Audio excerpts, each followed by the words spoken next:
प्रकरणातील आरोपी पोलिसांना धक्का देऊन पसार झाल्याची घटना वडगाव बुद्रुक परिसरात घडली।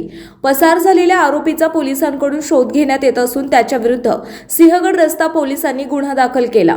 अनिकेत महेश वाघमारे वय 26 राहणार लक्ष्मी विहार अपार्टमेंट रोकडोबा मंदिराजवळ हिंगणे खुर्द सिंहगड रस्ता असे पसार झालेल्या आरोपीचे नाव आहे। पोलिसांच्या ताब्यातून पसार झाल्याप्रकरणी वाघमारे याच्या विरुद्ध गुन्हा दाखल करण्यात आला आहे। रायगड जिल्ह्यातील माणगाव पोलीस ठाण्यातील पोलीस शिपाई श्रीकांत किरवले वय 29 यांनी याबाबत सिंहगड रस्ता पोलीस ठाण्यात फिर्याद दिली।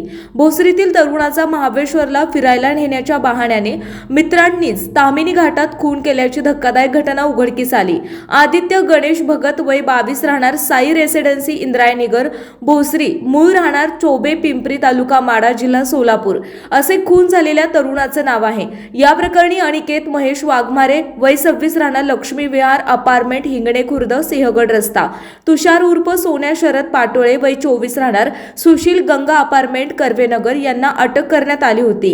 त्यांच्या विरुद्ध रायगड जिल्ह्यातील माणगाव पोलीस ठाण्यात गुन्हा दाखल करण्यात आला होता। या प्रकरणी बाणेर परिसरातून वाघमारे आणि साथीदार पाटोळे यांना अटक करण्यात आली। मित्राची चोरलेली मोटार विकण्याच्या प्रयत्नात आरोपी होते। बाणेर पोलिसांनी वाघमारे आणि पाटोळे यांना माणगाव पोलिसांच्या ताब्यात दिले। त्यानंतर माणगाव पोलिसांचे पथक वाघमारेला घेऊन तपासासाठी सिंहगड रस्त्यावरील हिंगणे खुर्द परिसरात बुधवारी 14 जानेवारीला सायंकाळी 6:30च्या सुमारास आले। पोलिसांनी घराचा पंचनामा केला। वाघमारे पोलिसांच्या ताब्यात होता।